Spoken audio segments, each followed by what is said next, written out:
I'm here with Tom Ewig, and Tom is actually part of the PNC that called Haley and I here to New Vernon.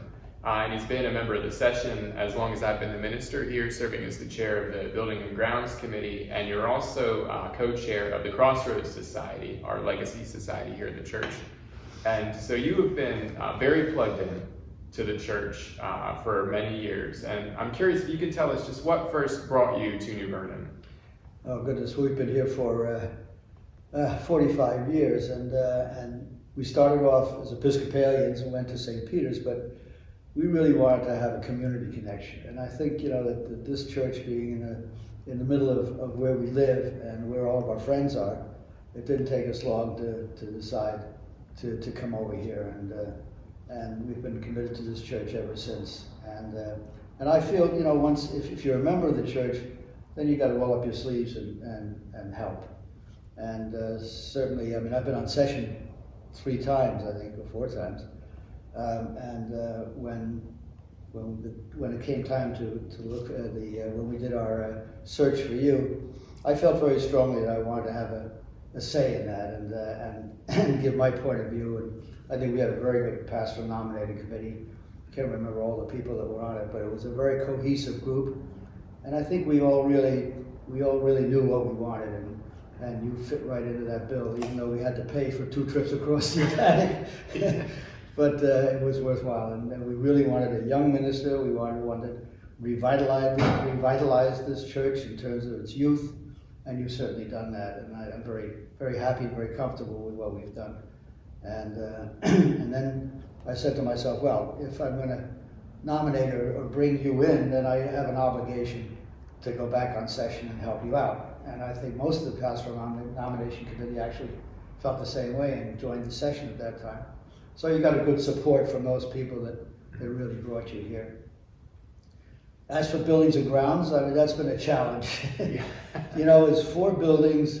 I was just counting it up. We have 6 furnaces, 8 air conditioning systems, a water purifying system. We have it's 2 like generators. A business almost. It is. It's a challenge. It's a good challenge, and luckily I've had some good people to work with. Don Vellekamp, who's been very much committed, and thank God lives right across the street.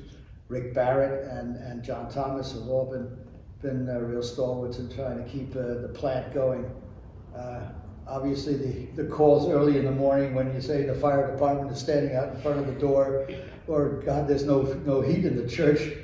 Those are the type of challenges that keep the buildings and grounds activities in full gear. Now, I don't run around with a tool belt. I leave that to Tony, who's been very capable and can fix a lot of things. But we also have a list of some 25 contractors who we work with and who we've gotten very comfortable with over the years. And when we call them, they're generally Johnny on the spot. So it's a good support system, but it's been a challenge. So there's been very little frustration, a lot of challenges, a lot of reasons to get up in the morning. Yeah. And I don't mind a good challenge, and it's been fun. And the fact that I can give back, other than only just monetarily, but also in terms of time and effort, my pleasure. Well, that's one thing, we've wanted to highlight this year is that in addition to supporting the church with their money, people also share their time and their expertise. And I know Buildings and Grounds Committee is something that has taken a lot of your time and a lot of your expertise, also being able to manage a system like that with so many moving parts. And I'm really grateful to you for giving that much time to the church, because it's not easy. No. And it's not always fun. No, but it's a challenge. And I've been out of my company now for some time, and so it's kind of a way to use my management skills in other ways. So it's been good, and we just now have handed the torch over to George Gibby Gibson and Jamie Miller. I know. Well, Tom, I want to say again how grateful the entire church is to you for your service and for your support over those years. It's been my pleasure. I really enjoy it. I enjoy doing it for you. I enjoy doing it for the church. And it keeps me busy. That's good. Well, we'll have to find a new project for you now. Right. Well, I was going to do let's see if we can get the Crossroads a little bit more, gear it up a little bit again.